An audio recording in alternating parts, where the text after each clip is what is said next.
ആദ്യം ഇവിടെ പത്രസമ്മേളനം നടത്താനിടയായതാണ്. അപ്പോൾ നിങ്ങൾക്ക് എല്ലാവർക്കും അറിയാവുന്നതുപോലെയും ഞാൻ നേരത്തെ പറഞ്ഞതുപോലെയും നമ്മുടെ കണ്ടോൺമെന്റ് ഹൗസ് ഒഴിഞ്ഞിനില്ല. അപ്പോൾ അത് ക്ലിഫ് ഹൗസിൻ്റെ അറ്റകുറ്റപ്പണി നടക്കുകയായിരിക്കും. അതിൻ്റെ കാലതാമസമായിരിക്കാനാണ് സാധ്യത. നിങ്ങൾക്കറിയാലോ, ഈ തെരഞ്ഞെടുപ്പ് കഴിഞ്ഞ ഉടനെ ആകാവുന്നത്ര വേഗതയിൽ തന്നെ ക്ലിഫ് ഹൗസ് ചെയ്യാൻ ഒഴിഞ്ഞിരുന്നു. പക്ഷെ അറ്റകുറ്റപ്പണിക്ക് കുറച്ച് സമയം എടുത്തിട്ടുണ്ടാവും. അതായിരിക്കാനാണ് സാധ്യത. എപ്പോഴാണ് മുഖ്യമന്ത്രി അങ്ങോട്ട് പോകുക എന്നറിയില്ല. പോയി കഴിഞ്ഞാൽ പിന്നെ ഇവിടെയും ചില അറ്റകുറ്റപ്പണി ഉണ്ടാവുമല്ലോ. അപ്പം അതിനുശേഷമേ അവിടെ പോകുന്ന നിലയുണ്ടാവും. അപ്പം അതുകൊണ്ടാണ് എന്തുകൊണ്ടാണ് നിങ്ങളെ അവിടെ വിളിക്കാത്തത് നിങ്ങൾക്കൊരു സംശയം ഉണ്ടാവുമല്ലോ. ഉണ്ടാകാനിടയില്ല, എന്നാലും ആ വ്യക്തത ഉണ്ടാക്കാൻ വേണ്ടി പറഞ്ഞു എന്ന് മാത്രമേ ഉള്ളൂ. ഇവിടെ നമ്മുടെ സംസ്ഥാനത്ത് വീണ്ടും നിപ്പ രോഗം സ്ഥിരീകരിച്ചിട്ട് 4 ദിവസങ്ങളായി. നിപ്പ വൈറസിൻ്റെ വ്യാപനം തടയാനുള്ള ഏകോപനം ആ രീതിയിൽ ഉണ്ടാകുന്നില്ല. അപ്പോൾ ഏകോപനമില്ലായ്മ ഇപ്പോഴും തുടരുന്ന അവസ്ഥയാണുള്ളത്. ഇത് ഇന്നലെ കോഴിക്കോട് വെച്ച് മാധ്യമപ്രവർത്തകർ കണ്ടപ്പോൾ ഞാൻ സംസാരിച്ചിരുന്നു. അപ്പം അക്കാര്യത്തിൽ ആരോഗ്യമന്ത്രി പ്രതികരിച്ചത് ശരിയായ രീതിയിലല്ല. പക്ഷെ ഇക്കാര്യത്തിൽ ഒരു കാര്യം ആദ്യമേ തന്നെ വ്യക്തമാക്കുകയാണ്. മുൻപ് നിപ്പ ബാധ ഉണ്ടായപ്പോൾ അന്നത്തെ പ്രതിപക്ഷം ചെയ്തതുപോലെ നിപ്പയെ ഒരു രാഷ്ട്രീയ ആയുധമാക്കാൻ ഞങ്ങളേതായാലും തയ്യാറല്ല. എല്ലാ സഹകരണവും ഇതിനെ പ്രതിരോധിക്കുന്ന കാര്യത്തിൽ ഞങ്ങളുടെ ഭാഗത്തുനിന്നുണ്ടാകും. ഇവിടെ പ്രധാന പ്രശ്നം വരുന്നത് ഉത്തരവാദപ്പെട്ടവർക്കിടയിൽ ഉണ്ടാകുന്ന ആശയക്കുഴപ്പമാണ്. അധികൃതരുടെ ഭാഗത്തുണ്ടാകുന്ന ആശയക്കുഴപ്പം. ഇത് ഒറ്റക്കെട്ടായി നിന്നുകൊണ്ട് പ്രതിരോധിക്കേണ്ട ഘട്ടമാണ്. പക്ഷേ അതിന് നേതൃത്വം കൊടുക്കേണ്ട ആരോഗ്യമന്ത്രിയും ആരോഗ്യവകുപ്പും അതോടൊപ്പം തന്നെ ജില്ലാ ഭരണ സംവിധാനവും സാധാരണ നിലക്കുള്ള ഏകോപനമില്ലാതെയാണ് പ്രവർത്തിക്കുന്നത്. നിങ്ങളുടെ അനുഭവത്തിൽ തന്നെ അത് കണ്ടിട്ടുണ്ടാവും. വിവിധ പ്രസ്താവനകൾ അതാണ് വ്യക്തമാക്കിയിട്ടുള്ളത്. നിങ്ങളെല്ലാവരും കണ്ടതാണല്ലോ, മുൻപ് നിപ്പ ബാധ ഉണ്ടായപ്പോൾ ആ ഘട്ടത്തിൽ LDF ഭരണമായിരുന്നു. ആ ഘട്ടത്തിൽ ആരാണോ ആരോഗ്യമന്ത്രി, ആ ആരോഗ്യമന്ത്രി നിപ്പ ബാധിത പ്രദേശങ്ങളിൽ ക്യാമ്പ് ചെയ്തുകൊണ്ടാണ് പ്രവർത്തനങ്ങൾ ഏകോപിപ്പിക്കാൻ ശ്രമിച്ചിരുന്നത്. സാധാരണ നിലയിൽ പ്രവർത്തനങ്ങൾ നടക്കും. പക്ഷേ ഇതുപോലൊരു ബാധ ഉണ്ടായാൽ നിപ്പയെ പോലുള്ള ഒരു മാരകമായ പ്രകടശേഷിയുള്ള രോഗം വ്യാപിക്കാനുള്ള സാധ്യത കണ്ടാൽ അത് തടയുന്നതിനുള്ള ഏകോപനം വളരെ പ്രധാനമാണ്. അത് ഉത്തരവാദപ്പെട്ട മന്ത്രി കൂടി ക്യാമ്പ് ചെയ്തുകൊണ്ട് നടത്തുന്ന നിലയാണ് മുൻകാലങ്ങളിൽ കേരളം കണ്ടിരുന്നത്. പക്ഷേ അത്തരമൊരു ജാഗ്രത എവിടെയും കാണാനില്ല എന്നതാണ് നിർഭാഗ്യകരമായ വശം. നിപ്പ കൺട്രോൾ റൂം അതെന്തോ ജനപ്രതിനിധികൾ അകന്നു നിൽക്കേണ്ട ഒരു സ്ഥലമാണ് എന്ന മട്ടിലാണ് ഇപ്പോൾ സർക്കാർ അതിനെ കൈകാര്യം ചെയ്യുന്നത്. ജനപ്രതിനിധികൾ കൂടി സഹകരിച്ച് അവരുടെ കൂടി നല്ല കൂട്ടായ്മയുടെ ഭാഗമായി പ്രതിരോധ പ്രവർത്തനങ്ങൾ സംഘടിപ്പിക്കുന്നതിനാണ് മുൻകാലങ്ങളിൽ ശ്രദ്ധിച്ചിരുന്നത്.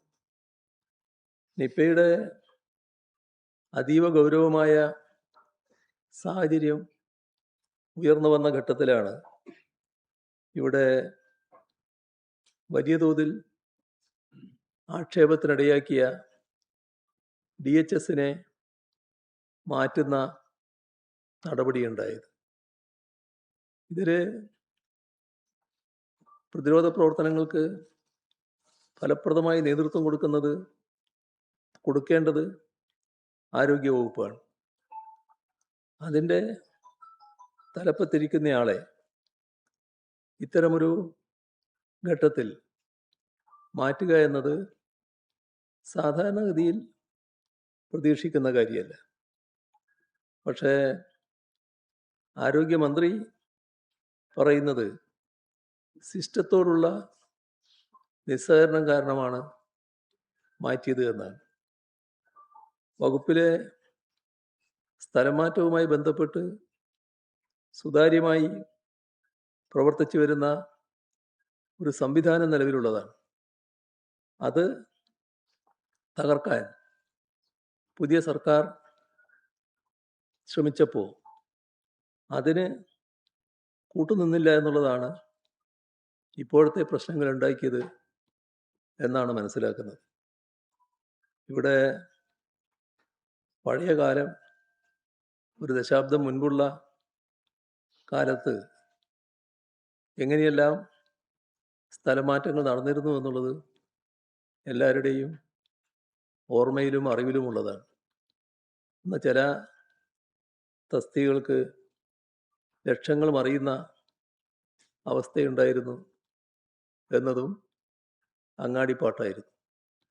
ആ കാലത്തേക്ക് തിരിച്ചു പോകാനാണോ ഈ സുതാര്യമായ സംവിധാനങ്ങൾ ഇല്ലാതാക്കുന്നത് എന്നത് പൊതുവെ ഒരു ആശങ്കയായി ഉയർന്നതായി കാണുന്നുണ്ട്.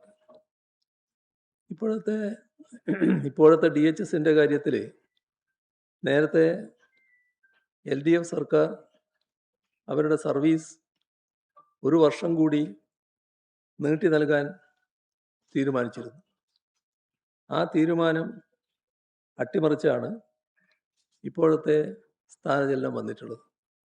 ഒരു പ്രശ്നം സ്വാഭാവികമായിട്ട് ഉയർന്നു വരുന്നത് ഇത് മുഖ്യമന്ത്രി കൂടി അറിഞ്ഞിട്ടാണോ എന്നതാണ്. അതൊരു പ്രശ്നം തന്നെയാണ്. ഇവിടെ നിപ്പയ്ക്ക് പുറമെ പലതരത്തിലുള്ള മാരക അസുഖങ്ങൾ കേരളത്തിൽ വരുന്നു എന്ന അവസ്ഥയുണ്ട്. അതിലൊരു കാര്യം ആരോഗ്യമന്ത്രി തന്നെ പറയുകയുണ്ടായി. അതിലൊന്ന് അദ്ദേഹം പറഞ്ഞത് പാലക്കാട്ട് 2 പേർക്ക് കോളറ സ്ഥിരീകരിച്ചിരിക്കുന്നു എന്നാണ്. പക്ഷെ അവിടുത്തെ DMO അങ്ങനെ ഇല്ല എന്നും പറയുകയുണ്ടായി. ആര് പറഞ്ഞതാണ് ശരിയെന്ന് സ്വാഭാവികമായും ആളുകൾക്ക് സംശയം വരും. അതോടൊപ്പം തന്നെ നമ്മുടെ സംസ്ഥാനത്താകെ ഇത്തരം ഘട്ടത്തിൽ ആവശ്യമായ മരുന്നുകൾ എത്തിക്കുന്നതിന് അടിയന്തരമായ ഇടപെടൽ സർക്കാരിൻ്റെ ഭാഗത്തുനിന്നുണ്ടാകേണ്ടതുണ്ട്. ആ കാര്യത്തിലും വേണ്ടത്ര പുരോഗതി ഉണ്ടായി എന്ന് പറയാൻ പറ്റില്ല. ഷിഗല്ല രോഗവ്യാപനം വലിയ ആശങ്കയാണ് സംസ്ഥാനത്ത് ഉണ്ടാക്കിയിട്ടുള്ളത്.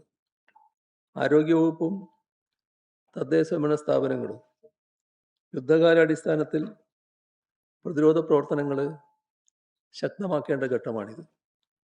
അതോടൊപ്പം തന്നെ കുടിവെള്ള സ്രോതസ്സുകളുടെ ഗുണനിലവാരം ശരിയായ രീതിയിൽ ഉറപ്പുവരുത്താനാകണം. ശുചീകരണ പ്രവർത്തനങ്ങൾ നല്ല നിലയിൽ ഊർജിതമാക്കാനും കഴിയേണ്ടതായിട്ടുണ്ട്. വളരെ അപകടകാരിയായ വെസ്റ്റ് നൈൽ രോഗബാധ അതും സ്ഥിരീകരിച്ചതായി റിപ്പോർട്ടുകൾ വന്നിട്ടുണ്ട്. ഒരാഴ്ചക്കിടെ 2 മരണങ്ങൾ സംഭവിച്ചു. ഡെങ്കിപ്പനിയും വ്യാപകമാവുകയാണ്. മലേറിയയും സ്ഥിരീകരിച്ചിട്ടുണ്ട്. പകർച്ചപ്പനി കാരണം മരണങ്ങൾ റിപ്പോർട്ട് ചെയ്യപ്പെടുന്ന അവസ്ഥയുമുണ്ട്. ഇവിടെ കാണേണ്ടത് കൊതുക് വഴി പകരുന്ന ഈ രോഗങ്ങൾ വ്യാപകമാകാൻ ഇടയാകുന്നത് മഴക്കാലപൂർവ്വ ശുചീകരണം വേണ്ട രീതിയിൽ നടക്കാത്തതിൻ്റെ ഫലമായിട്ടാണ്. മലിനജലം റോഡിൽ നിറഞ്ഞ് വെള്ളക്കെട്ടുണ്ടാകുന്ന സ്ഥിതിവിശേഷം പ്രധാന നഗരങ്ങളിൽ പോലും പതിവായിരിക്കുകയാണ്. നഗരഭരണ സംവിധാനങ്ങളെ ഏകോപിപ്പിച്ച് ശുചീകരണ പ്രവർത്തനങ്ങൾ ഏറ്റെടുക്കുന്നതിന് ഫലപ്രദമായ നടപടികൾ ഉണ്ടായില്ല എന്നത് കാണേണ്ടതായിട്ടുണ്ട്. പ്രധാന നഗരങ്ങളിൽ ദൈനംദിനമുള്ള മാലിന്യം നീക്കം ചെയ്യൽ പോലും നടക്കാത്ത ഇടങ്ങളുണ്ട്.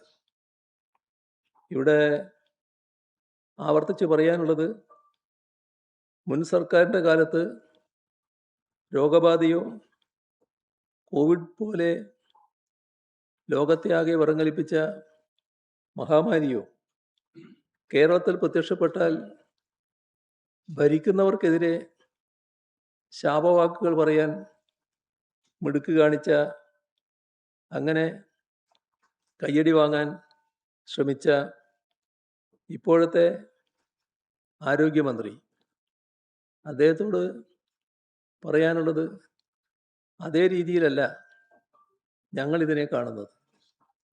ഉദ്യോഗസ്ഥ മേധാവികളെ കുറ്റപ്പെടുത്തി ഉത്തരവാദിത്വത്തിൽ നിന്ന് ഒഴിഞ്ഞു മാറാനുള്ള ശ്രമം അദ്ദേഹം നടന്നതായി കാണുന്നുണ്ട്.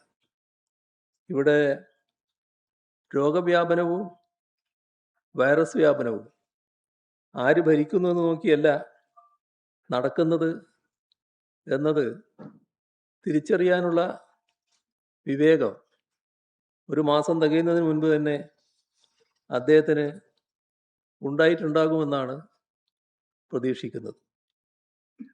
രോഗവ്യാപനം തടയാനും പ്രതിരോധ ശുചീകരണ പ്രവർത്തനങ്ങൾ പിഴവുകളില്ലാത്ത വിധം പൂർത്തിയാക്കാനും ആശുപത്രികളിൽ ആവശ്യമായ ചികിത്സാ സൗകര്യങ്ങളും മരുന്നുകളുടെ ലഭ്യതയും ഉറപ്പുവരുത്താനുമാണ് സർക്കാരിൻ്റെ അടിയന്തര ഇടപെടൽ വേണ്ടത്.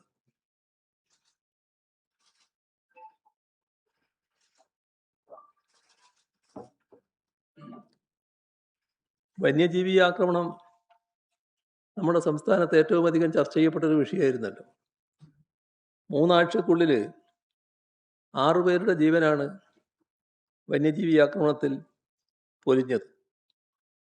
പക്ഷേ ഇക്കാര്യത്തിലും അങ്ങേയറ്റം ഉദാസീനമായ നിലപാടാണ് സർക്കാരും വനം മന്ത്രിയും സ്വീകരിച്ചു കാണുന്നത്.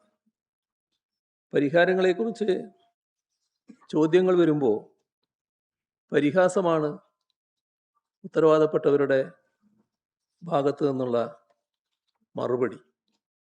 ഇത് ജനങ്ങളോട് കാണിക്കുന്ന നിസ്സംഗമായ നിലപാടാണ്. അതാണ് തുടക്കത്തിൽ തന്നെ പുറത്തു വന്നിരിക്കുന്നത്. സൂര്യനെല്ലിയിലെ മാരി എന്ന ആദിവാസി സ്ത്രീ കാട്ടാന ആക്രമണത്തിൽ കൊല്ലപ്പെട്ടു. അതിൻ്റെ അടുത്ത ദിവസം മന്ത്രി ആലുവ മൂന്നാർ രാജപാത വഴി സഞ്ചരിക്കുന്നുണ്ട്. പക്ഷേ മരണവീട് സന്ദർശിക്കാൻ ആക്രമണത്തിൽ പരിക്കേറ്റ് ആശുപത്രിയിൽ കഴിയുന്ന മാരിയുടെ കുട്ടിയെ കാണാൻ അദ്ദേഹം തയ്യാറാകുന്നില്ല. അപകടത്തിൻ്റെ തലേ ദിവസം തന്നെ ആ പ്രദേശത്ത് 17ഓളം ആനകൾ കറങ്ങുന്ന വിവരം RRT അറിയിച്ചു എന്നാണ് കേൾക്കുന്നത്. ഒരു മുൻകരുതൽ നടപടിയും എടുത്തിരുന്നില്ല. ഇതോടൊപ്പം തന്നെ വയനാടുണ്ടായ ആക്രമണം വലിയ അനാസ്ഥ വനം വകുപ്പിൻ്റെ ഭാഗത്തു നിന്നുണ്ടായി എന്നാണ് നാട്ടുകാർ പരാതിപ്പെടുന്നത്. വലിയ പ്രതിഷേധങ്ങൾക്കൊടുവിലാണ് നഷ്ടപരിഹാരം പ്രഖ്യാപിക്കുന്ന നിലയുണ്ടായത്. നഷ്ടപരിഹാരത്തിൻ്റെ കാര്യവും ഓർക്കേണ്ടതാണ്. കഴിഞ്ഞ LDF സർക്കാർ മരിച്ചവരുടെ ആശ്രിതർക്ക് 14 ലക്ഷം രൂപ നഷ്ടപരിഹാരമായി നൽകാനാണ് തീരുമാനിച്ചിരുന്നത്. ഇന്ന് ഭരിക്കുന്നവർ, അന്നത്തെ പ്രതിപക്ഷം പറഞ്ഞ കാര്യം ഇപ്പോൾ ഓർക്കുന്നത് നല്ലതാണ്. അത് 21 ലക്ഷം രൂപയാക്കും. അതായിരുന്നു അവരുടെ വാഗ്ദാനം. ഇപ്പോൾ ആ വാഗ്ദാനം നടപ്പിലാക്കുന്നുണ്ടോ? അതിനെ സംബന്ധിച്ച് ഒന്നും പ്രതികരിക്കുന്നതായി കാണുന്നില്ല. വന്യമൃഗാക്രമണങ്ങൾ തടയാൻ സർക്കാരിൻ്റെ കയ്യിൽ ഒറ്റമൂലിയൊന്നുമില്ല എന്ന് വനം മന്ത്രി പറയുന്നുണ്ട്. മാത്രമല്ല, സർക്കാർ മാറിയത് ആനകൾ അറിഞ്ഞിട്ടില്ല എന്നും കൂട്ടത്തിൽ അദ്ദേഹം പറഞ്ഞതായി കണ്ടു. അപ്പോൾ സാധാരണക്കാരുടെ ജീവൻ്റെ പ്രശ്നത്തിൽ ഇതുപോലുള്ള പരിഹാസപൂർവമായ നിലപാടാണോ ഉത്തരവാദപ്പെട്ട മന്ത്രിയും സർക്കാരും സ്വീകരിക്കേണ്ടത്? ഇത്തരത്തിൽ നിരുത്തരവാദപരമായ നിലപാട് ഉണ്ടായാൽ അത് തിരുത്തിക്കാനുള്ള ബാധ്യത മുഖ്യമന്ത്രിക്കുമില്ലേ? വയനാട്ടിലെ കാട്ടിക്കുളത്ത് കാട്ടാനി ആക്രമണത്തിൽ ഒരാൾ കൊല്ലപ്പെട്ടപ്പോൾ അതൊരു സാധാരണ സംഭവമല്ലേ എന്നായിരുന്നു സ്ഥലം MLAയുടെ പ്രതികരണം. ഇവിടെയാണ് പഴയ കാര്യം ഓർക്കേണ്ടത്. പ്രതിപക്ഷത്തായിരുന്നപ്പോൾ വന്യജീവി ആക്രമണത്തിൻ്റെ പൂർണ്ണ ഉത്തരവാദിത്വം സംസ്ഥാന സർക്കാരിൻ്റെ മേൽ കെട്ടിവെച്ച് വലിയ പ്രചരണമാണല്ലോ നടത്തിയിരുന്നത്. എന്നാൽ വന്യജീവി സംരക്ഷണ ബിൽ ഭേദഗതി ഉൾപ്പെടെ പരിഹാരമാർഗങ്ങൾക്കായി സംസ്ഥാന സർക്കാർ നടത്തിയ ശ്രമങ്ങളോടെല്ലാം നിസ്സഹകരിക്കുകയാണ് ഇവർ ചെയ്തിരുന്നത്. അവരിപ്പോൾ പൂർണ്ണമായും ഒരു U-ടേൺ ഇക്കാര്യത്തിൽ സ്വീകരിച്ചു എന്നാണ് കാണാൻ കഴിയുക. എല്ലാവർക്കും അറിയാവുന്നതാണ്, 1972 ഇന്ദിരാഗാന്ധിയുടെ ഭരണകാലത്ത് കൊണ്ടുവന്ന കേന്ദ്ര വന്യജീവി സംരക്ഷണ നിയമമാണ് ഇത്തരമൊരു ദുരവസ്ഥക്ക് ഇടയാക്കിയത്. അതിന് ശാശ്വതമായ പരിഹാരത്തിനാണ് കഴിഞ്ഞ LDF സർക്കാർ പോരാട്ടങ്ങൾ നടത്തിയത്. ആ പോരാട്ടങ്ങൾ ഏറ്റെടുത്ത് മുന്നോട്ട് പോകാൻ UDF സർക്കാർ തയ്യാറുണ്ടോ എന്നതാണ് പ്രസക്തമായ പ്രശ്നം. ഇവിടെ ഇപ്പോഴത്തെ മുഖ്യമന്ത്രി നേരത്തെ പ്രതിപക്ഷ നേതാവായിരുന്നപ്പോൾ നിർദ്ദേശിച്ച പ്രതിവിധി ആനകൾ നാട്ടിലിറങ്ങാതിരിക്കാൻ അവയ്ക്ക് കാടുകളിൽ ഭക്ഷണവും വെള്ളവും അറേഞ്ച് ചെയ്യണമെന്നായിരുന്നു. അത്തരം ഉപരിപ്ലവമായ ഉപായം കൊണ്ട് സംസ്ഥാനത്തെ പതിവ് പ്രശ്നമായ വന്യജീവി സംഘർഷ പ്രശ്നം പരിഹരിക്കാനാകുമോ? എന്തു തന്നെ ചെയ്തിട്ടായാലും സത്വരവും ഫലപ്രദവുമായ നടപടികൾ ഇക്കാര്യത്തിൽ ഉണ്ടായേ തീരൂ. അതേപോലെ തന്നെ തമാശ പറച്ചിൽ അവസാനിപ്പിച്ച് ഗൗരവപൂർവമായ സമീപനം സ്വീകരിക്കാൻ തയ്യാറാവണം. നഷ്ടപരിഹാര തുക തങ്ങൾ നൽകിയ വാഗ്ദാനം പാലിക്കാൻ തയ്യാറുണ്ടോ എന്നതും നാടിനോട് പറയുന്നത് നന്നാവും. കർഷകർ നേരിടുന്ന കൃഷിനാശമുണ്ട്. അതിനാവശ്യമായ നഷ്ടപരിഹാരത്തിൻ്റെ കാര്യത്തിലും നടപടികൾ സ്വീകരിക്കേണ്ടതായിട്ടുണ്ട്. മറ്റൊരു പ്രശ്നം നമ്മുടെ സംസ്ഥാനത്തെ MG സർവകലാശാലയിലെ താൽക്കാലിക VC നിയമനവുമായി ബന്ധപ്പെട്ടതാണ്. ഇതിൽ UDF സർക്കാർ ഗവർണർ സ്വീകരിച്ച സമീപനത്തിൻ്റെ കാര്യത്തിൽ എന്തൊരു നിലപാടാണ് കൈക്കൊണ്ടിരിക്കുന്നത്? MG സർവകലാശാല VC ആയി സംഘപരിവാർ അധ്യാപക സംഘടനാ നേതാവിനെയാണ് നിയമിച്ചത്. അത് സാധാരണഗതിയിൽ എതിർക്കപ്പെടേണ്ട ഒരു കാര്യമാണ്. പക്ഷേ എതിർക്കാൻ തയ്യാറായില്ല. ഇത് മാത്രമല്ല, അവിടുത്തെ സെനറ്റിൽ 19 സംഘപരിവാറുകാരെയാണ് ഉൾപ്പെടുത്തിയിരിക്കുന്നത്. ഇതെല്ലാം വന്നു കഴിഞ്ഞാൽ നിലവിലുള്ള ഗവൺമെൻറ്റാണല്ലോ അതുമായി ബന്ധപ്പെട്ട് അഭിപ്രായം പറയേണ്ടത്, അത്തരം നടപടികളെ എതിർക്കേണ്ടത്. എന്നാൽ സർക്കാർ തയ്യാറായിട്ടില്ല. UDF രാഷ്ട്രീയ നേതൃത്വവും അക്കാര്യത്തിൽ എതിർക്കാൻ തയ്യാറായതായി കാണുന്നില്ല. മാത്രമല്ല, ഗവർണറുമായി ഒരു തരത്തിലുള്ള ഏറ്റുമുട്ടലിനുമില്ല എന്നതാണ് ഉന്നത വിദ്യാഭ്യാസ മന്ത്രി പരസ്യമായി പറഞ്ഞിരിക്കുന്നത്. ഗവർണറുടെ നിലപാട് എന്ന് പറയുന്നത് RSSന് വേണ്ടിയുള്ള നിലപാടാണ്.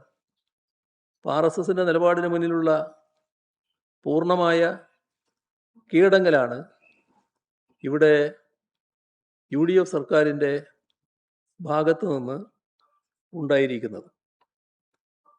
ഇക്കാര്യത്തിൽ സർക്കാർ പാലിക്കുന്ന മൗനത്തെക്കുറിച്ച് നിങ്ങൾ മാധ്യമപ്രവർത്തകർ ചോദിച്ചപ്പോൾ മുഖ്യമന്ത്രി നൽകിയ മറുപടി അങ്ങേയറ്റം തെറ്റിദ്ധരിപ്പിക്കുന്ന ഒന്നായിരുന്നു. സർവകലാശാലകളിൽ ഗവർണറുടെ ഇടപെടൽ ആരംഭിച്ചത് 2014 കേന്ദ്രത്തിൽ BJP സർക്കാർ അധികാരത്തിൽ വന്നതിന് ശേഷമാണ്. ആദ്യം അവർ കേന്ദ്ര സർവകലാശാലകളുടെ ഭരണ സംവിധാനങ്ങൾ കൈപ്പിടിയിൽ ഒതുക്കാനാണ് ശ്രമം ആരംഭിച്ചത്.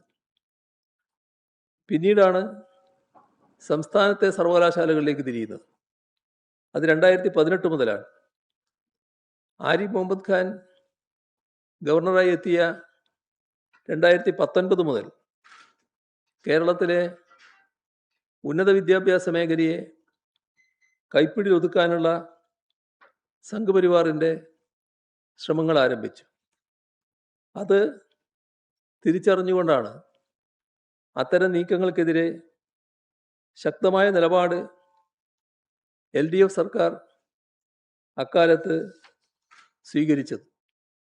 അത് LDF സർക്കാർ അധികാരം ഒഴിയുന്നതുവരെ തുറന്നു വന്നു എന്നുള്ളതും എല്ലാവരുടെയും അനുഭവത്തിലുള്ളതാണ്. അതിൻ്റെ ഭാഗമായാണ് മുൻകാലങ്ങളില്ലാത്ത വിധം സർക്കാരും മാറി മാറി വന്ന ഗവർണർമാരും തമ്മിലുള്ള ആശയഭിന്നത ആരംഭിക്കുന്നത്. ഗവർണറുടെ ഈ സമീപനത്തിൽ ഒരു മാറ്റവും വന്നിട്ടില്ല. MG യൂണിവേഴ്സിറ്റിയുടെ താൽക്കാലിക VCയുടെ നിയമന കാര്യത്തിലും സെനറ്റിൽ 19 സംഘപരിവാർ അനുകൂലികളെ തിരികെ കയറ്റിയതിലും ഇതാണ് വ്യക്തമാകുന്നത്. ഇതിനെ എതിർക്കുന്നില്ല എന്ന സമീപനം പുതുതാണ്. ഉന്നത വിദ്യാഭ്യാസ മന്ത്രിയും മുഖ്യമന്ത്രിയും ഗവൺമെൻറ്റും ഇതിനെ എതിർക്കേണ്ടതില്ല എന്ന നിലപാട് സ്വീകരിച്ചതായിട്ടാണ് കാണുന്നത്. LDF സർക്കാർ സർവകലാശാലകളുടെ കാവ്യവൽക്കരണം തടയാൻ നിയമനിർമ്മാണത്തിലൂടെയും അതിനു പുറമെ നീതിപീഠങ്ങൾ വഴിയും ശക്തമായ ചെറുത്തുനിൽപ്പാണ് നടത്തിയിരുന്നത്. ഇതിന് സമാന്തരമായി ഇടതുപക്ഷ സംഘടനകളും ശക്തമായ പ്രക്ഷോഭങ്ങളും ചെറുത്തുനിൽപ്പും നടത്തിയത് നാടിൻ്റെ അനുഭവത്തിലുള്ളതാണ്. ഈ ജാഗ്രത അതാണ് മെയ് 18 ശേഷം അധികാരത്തിൽ വന്ന UDF സർക്കാർ കാണിക്കാതിരിക്കുന്നത്. ഇതാണ് വിഷയം. ഇതൊരു ഗൗരവമായ വിഷയമാണ്. വൈസ് ചാൻസലർ നിയമനത്തിൽ ഉൾപ്പെടെ ചാൻസലർ പദവി ദുരുപയോഗം ചെയ്യുന്നത് തടയാൻ സർവകലാശാല നിയമ ഭേദഗതി ബിൽ LDF സർക്കാർ സഭയിൽ അവതരിപ്പിച്ചു. അതിനോട് സ്വീകരിച്ച സമീപനം എന്തായിരുന്നു? അന്ന് ഗവർണറിൽ നിന്നും ചാൻസലർ പദവി എടുത്തു മാറ്റാനുള്ള നിയമനിർമ്മാണങ്ങൾക്കാണ് ശ്രമിച്ചിരുന്നത്. 2022 നവംബറിൽ ഇതിനായി ഓർഡിനൻസ് അംഗീകരിക്കുകയും ഡിസംബറിൽ നിയമസഭ ബില്ല് പാസ്സാക്കുകയും ചെയ്തു. നിർഭാഗ്യകരമായ നിലയാണ് പിന്നെ ഉണ്ടായത്. ഈ ബില്ലിനെ നിയമസഭയിൽ UDF എതിർക്കുകയാണ് ചെയ്തത്. നിയമസഭ പാസാക്കിയ നിയമത്തിന് അംഗീകാരം നൽകാൻ ഗവർണർ തയ്യാറായില്ല. ഗവർണർ അത് പിടിച്ചു വെച്ചു. അപ്പോൾ അതിനെതിരായി അന്ന് സർക്കാർ സുപ്രീം കോടതിയെ സമീപിച്ചു. ഇത്തരം നടപടികളെയെല്ലാം പിന്താങ്ങേണ്ടവരായിരുന്നു പ്രതിപക്ഷം. പക്ഷേ പിന്താങ്ങുകയല്ല, എതിർക്കുകയും വിമർശിക്കുകയുമാണ് പ്രതിപക്ഷം അന്ന് ചെയ്തത്. ഭാവിയിൽ ഇത്തരത്തിലുള്ള ഭരണഘടനാബാഹ്യമായ ഇടപെടലുകളെ മുൻകൂട്ടി കണ്ടുകൊണ്ടാണ് നിയമനിർമ്മാണത്തിലേക്ക് ഞങ്ങൾ കടന്നിരുന്നത്. ആ ഘട്ടത്തിൽ ബാലിശമായ എതിർപ്പുകൾ ഉയർത്തി UDF ആ ശ്രമത്തെ പിന്നിൽ നിന്ന് കുത്തുകയാണുണ്ടായത്. അതാണ് ഗവർണർക്ക് ഇത്തരം പ്രവർത്തനങ്ങൾ അനുസ്യൂതം മുന്നോട്ട് കൊണ്ടുപോകുന്നതിനുള്ള ഊർജമായി മാറിയത് എന്നത് കാണേണ്ടതായിട്ടുണ്ട്. ഗവർണർ അന്യായമായി നിയമിച്ച വൈസ് ചാൻസലർമാർ സിൻഡിക്കേറ്റ് വിളിച്ചു ചേർക്കാൻ വിസമ്മതിച്ചു. പഴയ കഥയാണ്. അപ്പോൾ 2 മാസത്തിലൊരിക്കൽ സിൻഡിക്കേറ്റ് ചേരണമെന്ന് നിയമ ഭേദഗതി LDF സർക്കാരിൻ്റെ കാലത്ത് കൊണ്ടുവന്നു. സാങ്കേതിക സർവകലാശാല, ഡിജിറ്റൽ യൂണിവേഴ്സിറ്റി ഇവയുടെ VC നിയമനവുമായി ബന്ധപ്പെട്ട് LDF സർക്കാർ നിരവധി തവണ ഹൈക്കോടതിയെയും സുപ്രീം കോടതിയെയും സമീപിച്ചു. ബഹുഭൂരിപക്ഷം കേസുകളിലും സർക്കാരിന് അനുകൂലമായ വിധിയാണ് അന്നുണ്ടായത്. താൽക്കാലിക VCമാരെ നിയമിക്കുന്നതിനുള്ള പാനൽ മുഖ്യമന്ത്രിക്ക് നൽകണമെന്നും മുഖ്യമന്ത്രി നിശ്ചയിക്കുന്ന മുൻഗണനാ ക്രമമനുസരിച്ച് ഗവർണർ നിയമനം നടത്തണമെന്നും സുപ്രീം കോടതിയിൽ നിന്ന് തന്നെ വിധിയുണ്ടായി.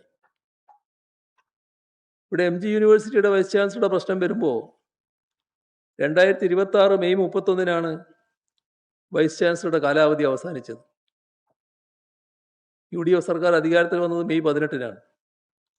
അപ്പോൾ താൽക്കാലിക VC നിയമനത്തിനുള്ള പാനൽ നൽകേണ്ടത് സർക്കാരാണ്, UDF സർക്കാരാണ്. ആ ഉത്തരവാദിത്വം അവർ നിർവഹിച്ചില്ല. ഈ ഭാഗം മുഖ്യമന്ത്രി പത്രസമ്മേളനത്തിൽ മറച്ചു വെക്കുകയാണുണ്ടായത്. സർവകലാശാല ഭേദഗതി ബില്ലുകൾ സംബന്ധിച്ച ഫയലുകളിൽ ഗവർണറെ പിന്തുണച്ചുകൊണ്ട് വിയോജനക്കുറിപ്പ് എഴുതിയ ഉദ്യോഗസ്ഥനുണ്ടായിരുന്നു. അദ്ദേഹത്തെയാണ് തെരഞ്ഞുപിടിച്ച് ഇപ്പോൾ ഉന്നത വിദ്യാഭ്യാസ വകുപ്പിൻ്റെ തലപ്പത്ത് UDF സർക്കാർ നിയമിച്ചിരിക്കുന്നത് എന്നതും ഇതിനോടൊപ്പം ചേർത്ത് വായിക്കേണ്ടതാണ്. സർക്കാരിനെതിരായ വ്യവഹാരങ്ങളിൽ ഗവർണർക്ക് വേണ്ടി ഹാജരായ അഭിഭാഷകനെയാണ് അഡ്വക്കേറ്റ് ജനറലായി UDF സർക്കാർ നിയമിച്ചിരിക്കുന്നത്.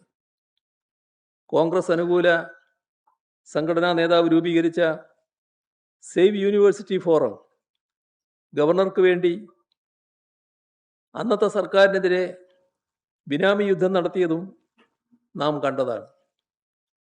ഉന്നത വിദ്യാഭ്യാസ മേഖലയിൽ ഗവർണറുടെ നിയമവിരുദ്ധമായ ഇടപെടലുകൾ, അതിനെതിരായ രാഷ്ട്രീയ നിയമ പോരാട്ടങ്ങൾ അത് അവസാനിക്കേണ്ടതല്ല, അത് തുടരേണ്ടതായിട്ടാണ് ഇരിക്കുന്നത്. ഇതിലെല്ലാം ശക്തമായ നിലപാട് സ്വീകരിക്കാൻ UDF സർക്കാർ തയ്യാറുണ്ടോ എന്നതാണ് പ്രസക്തമായ പ്രശ്നം.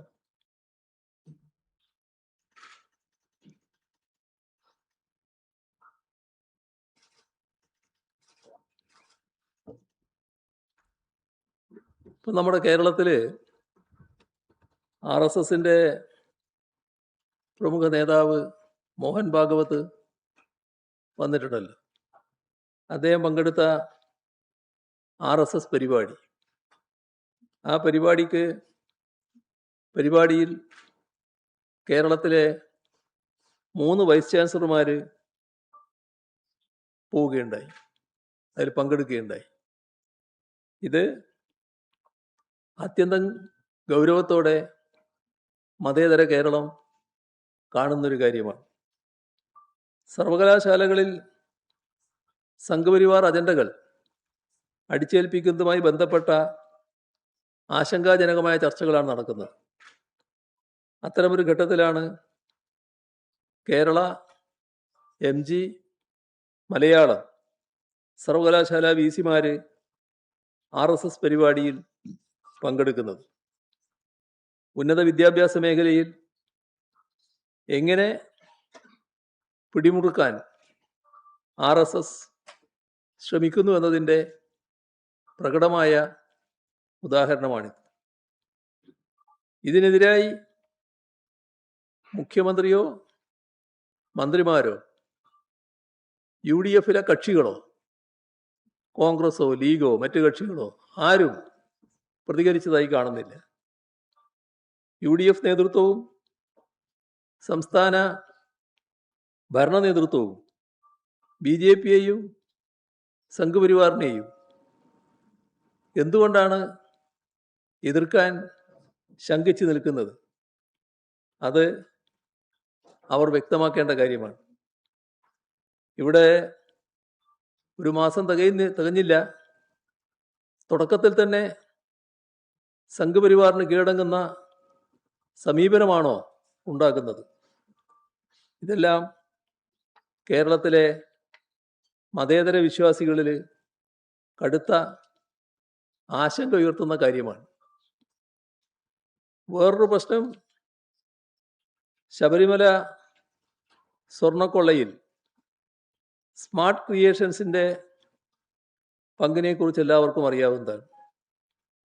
ആ സ്മാർട്ട് ക്രിയേഷൻസിൻ്റെ അഭിഭാഷകനെ ദേവസ്വം സ്പെഷ്യൽ പ്യൂറായി നിയമിച്ചത് അങ്ങേയറ്റം സംശയാസ്പദമായ നടപടിയായിരുന്നു. സ്വർണ്ണക്കൊള്ള കേസ് അട്ടിമറിക്കാൻ അണിയറയിൽ നീക്കങ്ങൾ നടക്കുന്നുവെന്ന് സംശയിക്കേണ്ടതായിട്ടുണ്ട്. ഹൈക്കോടതി മേൽനോട്ടത്തിലുള്ള അന്വേഷണമാണ് ഇപ്പോൾ നടക്കുന്നത്.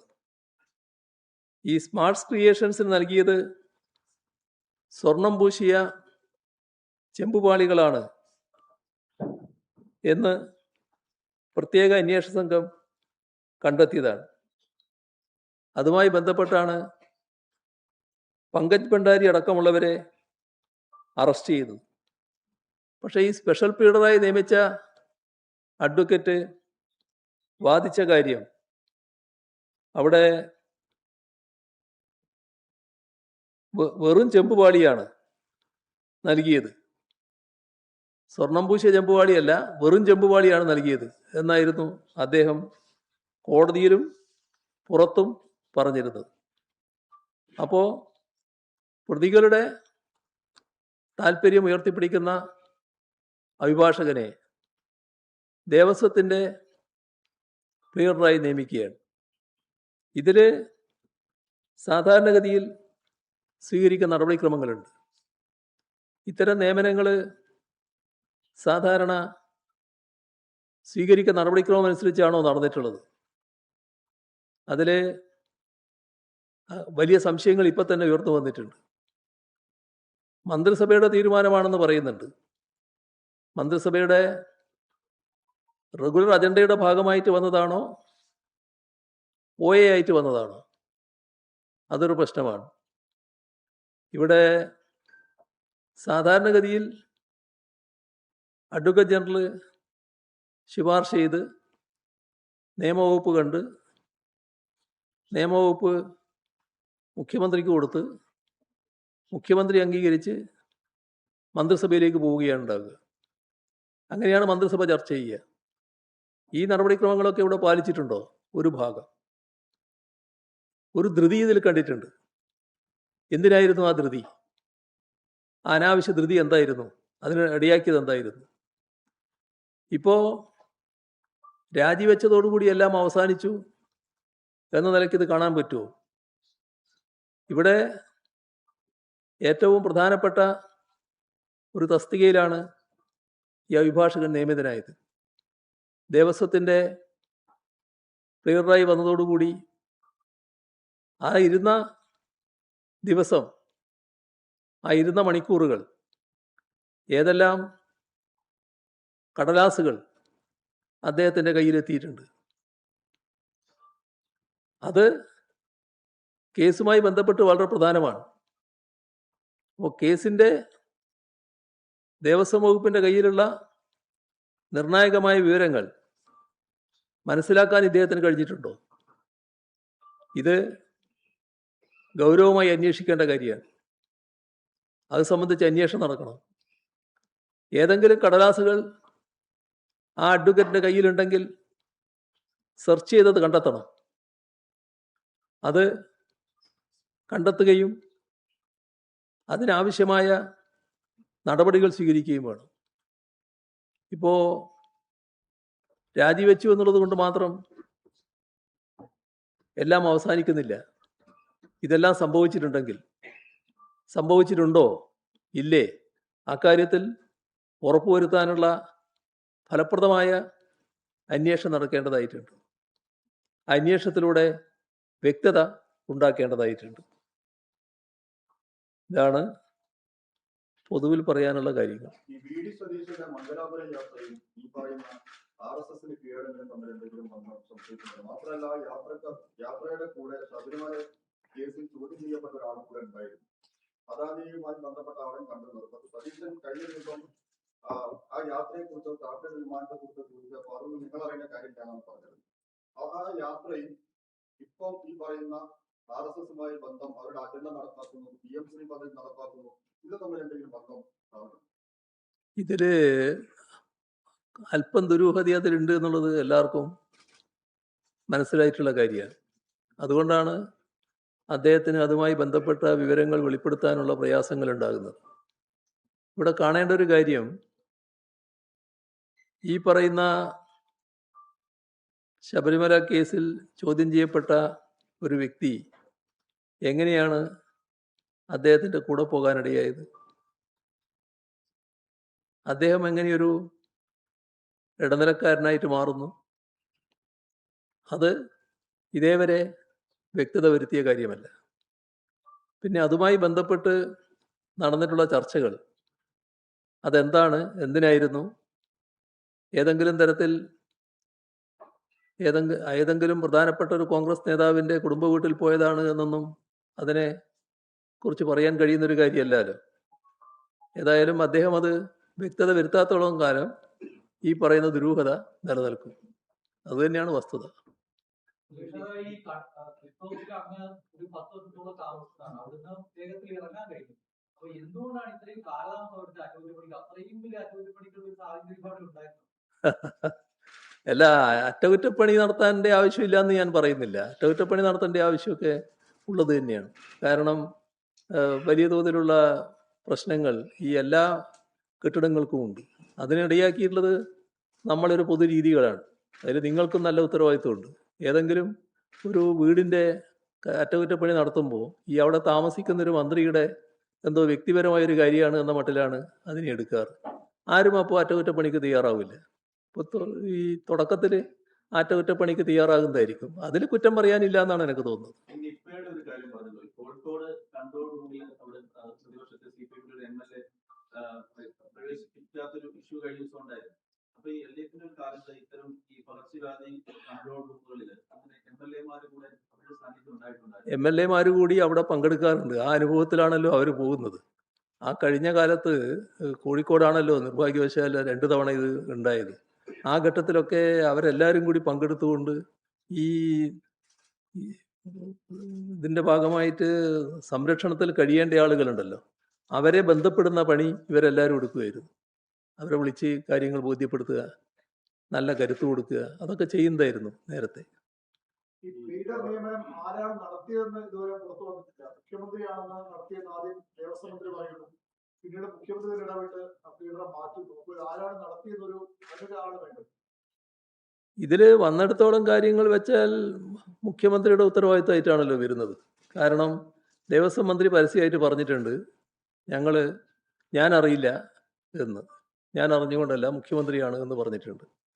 അതോടൊപ്പം ഇത്തരം കാര്യങ്ങളിൽ ചില രാഷ്ട്രീയ ആലോചനകൾ ചിലപ്പോൾ നടക്കാറുണ്ടല്ലോ.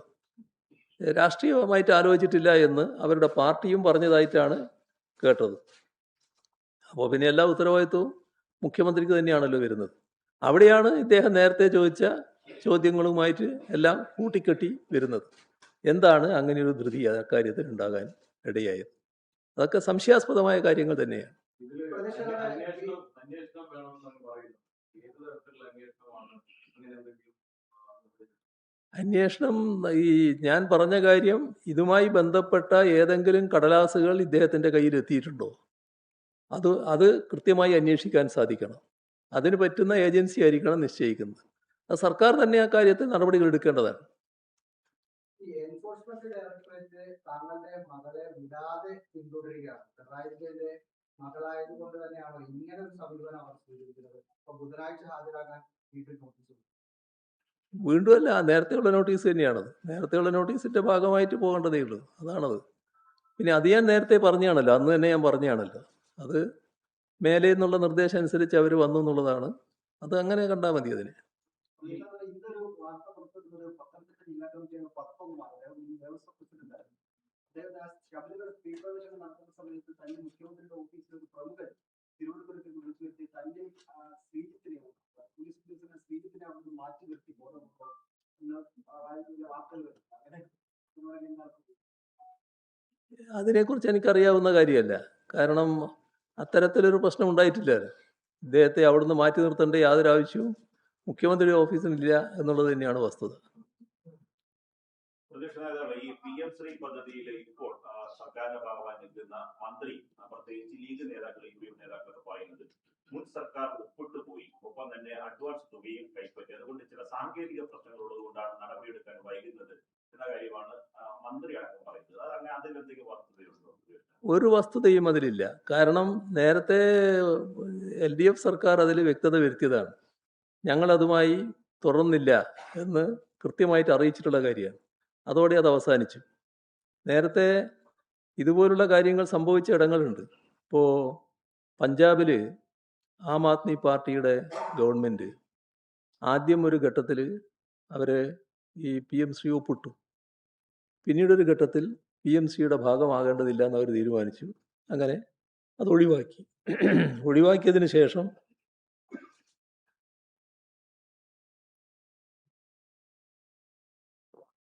സ്വാഭാവികമായിട്ടുള്ള ഒരുപാട് ഈ സാമ്പത്തിക ഉപരോധങ്ങൾ വന്നു. അങ്ങനെ വന്നപ്പോൾ അവർക്ക് പിടിച്ചു നിൽക്കാൻ കഴിഞ്ഞില്ല. അവർ വീണ്ടും PMCയുടെ ഭാഗമായി. അപ്പോൾ ഒഴിവാക്കിയാൽ ഒഴിവാക്കിയത് തന്നെയാണ്, അതിനകത്ത് പ്രശ്നമില്ല. ഒഴിവാക്കാനുള്ള അധികാരം സംസ്ഥാന സർക്കാരിന് എപ്പോഴും ഉണ്ട്. അത് ഇപ്പോഴത്തെ സർക്കാരിനും ഉള്ളത് തന്നെയാണ്. അവരിതെല്ലാം പറഞ്ഞ് നേരത്തെ പറഞ്ഞതിൽ നിന്നൊരു നേരത്തെ ഞാൻ പറഞ്ഞതുപോലെ യൂട്ടേൺ അടിക്കുകയാണോ എന്നൊരു ശങ്ക പൊതുവിൽ സമൂഹത്തിൽ വന്നിട്ടുണ്ട്. പത്മകുമാർ നേരത്തെയുള്ള കാര്യങ്ങൾ പറഞ്ഞ് CPM-നെ സമ്മർദ്ദത്തിലാക്കാൻ ശ്രമം നടക്കുന്ന ആരോപണമാണ്. അതായത് നേരത്തെ പല കാര്യങ്ങളും അദ്ദേഹത്തിന് അറിയാമായിരുന്നു. നടപടിയെടുക്കാൻ പാർട്ടി ഇപ്പോൾ ആലോചിക്കുന്നു. അപ്പൊ നടപടിയെടുത്താൽ പലതും തുറന്നു പറയേണ്ടി വരുമെന്നൊരു സമ്മർദ്ദ നീക്കം, ബ്ലാക്ക് മെയിലിംഗ് തന്ത്രമാണ് അയാൾ നയിക്കുന്നതാണ് പറയുന്നത്. അതൊക്കെ ഇന്ന് റിപ്പോർട്ട് ചെയ്ത മാധ്യമങ്ങൾ തന്നെ അത് റിപ്പോർട്ട് ചെയ്തിട്ടുണ്ട്. അതിൻ്റെ ഇന്നത്തെ കാലത്ത് ആത്മകഥ എഴുതുന്ന ഒരു പുതുമയുള്ള കാര്യമില്ലല്ലോ. പലരും ആത്മകഥ എഴുതുന്നുണ്ടല്ലോ, അത് എഴുതട്ടെ. പക്ഷേ ഞങ്ങളെ പാർട്ടിയുടെ കാര്യമെന്ന് പറയുന്നത് പാർട്ടി ആലോചിക്കേണ്ട കാര്യങ്ങൾ പാർട്ടി ആലോചിക്കും. ആ ആലോചനയുടെ ഭാഗമായിട്ട് എടുക്കുന്ന തീരുമാനമായിട്ട് വരികയും ചെയ്യും. അതിനിതൊന്നും ബാധകമായിട്ട് വരുന്ന കാര്യമല്ല. തെരഞ്ഞെടുപ്പിന്റെ അവലോകന നടത്തിയപ്പോൾ വലിയ വിമർശനങ്ങൾ താങ്കൾക്കെതിരെയും പ്രതിരോധത്തിനെതിരെ ഉണ്ടായിരിക്കാണ്. തെറ്റിദ്ധരുത്തൽ എന്താണ് തെറ്റുപറ്റിയെന്ന് പാർട്ടി ബന്ധപ്പെട്ടിട്ടുണ്ട്. അല്ല, അതിനെപ്പറ്റി വിശദമായിട്ട് നിങ്ങളുടെ മുമ്പിൽ പാർട്ടി സെക്രട്ടറി തന്നെ പറഞ്ഞു കഴിഞ്ഞല്ലേ. ഞാൻ വീണ്ടും അത് ആവർത്തിക്കേണ്ട കാര്യമില്ലല്ലോ.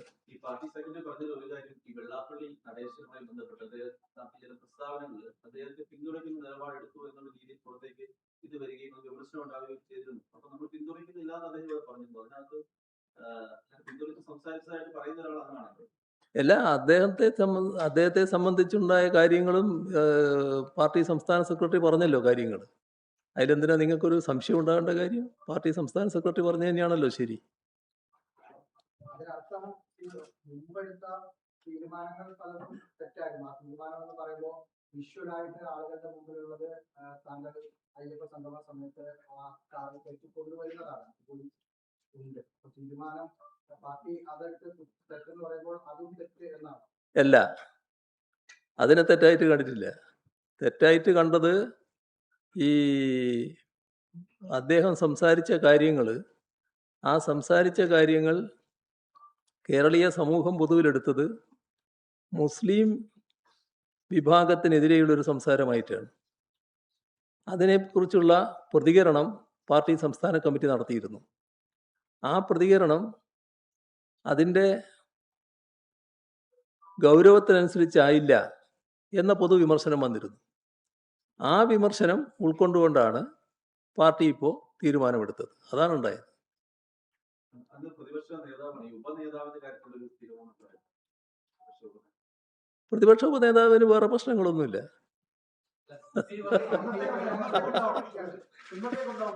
അതൊക്കെ അതിന്റെ വഴിക്ക് വന്നോളൂ. അതിനെപ്പറ്റി നിങ്ങൾ ആലോചിച്ചിട്ട് വിഷമിക്കണ്ട.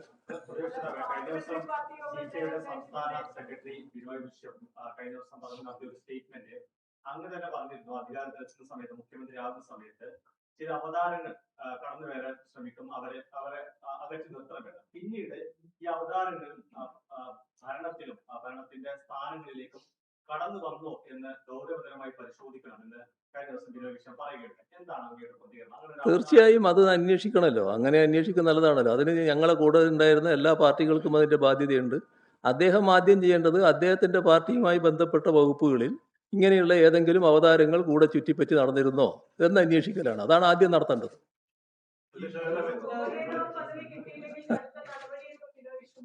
അതെ, അതിനെപ്പറ്റി വേറെ പ്രശ്നമില്ല. അതിനെപ്പറ്റി നിങ്ങളാരും ശങ്കിച്ച് നിൽക്കേണ്ട കാര്യമില്ല. ഒരു പ്രശ്നം അതിനെപ്പറ്റിയില്ല. അഞ്ചിന ഗ്യാരണ്ടി പറയുന്ന ഈ സൗജന്യ യാത്ര ഓർഡിനറി ബസ്സുകളിൽ മാത്രമാണ് നാളെ മുതൽ ആരംഭിക്കുകയാണ്. ഈ ബസ്സുകളെ സംബന്ധിച്ച് 3125 ബസ്സുകളാണ് ഓർഡിനറി എന്ന് കണക്ക് പറയുന്നത്. പക്ഷേ ജില്ലകളെടുത്തും അത്രയും ഓർഡിനറി ബസ്സുകളില്ല. ഇതെങ്ങനെയാണ് നമ്മൾ സൗദ്ദേശത്തോടെയാണ്, പ്രതീക്ഷയോടെ നോക്കുകയാണോ?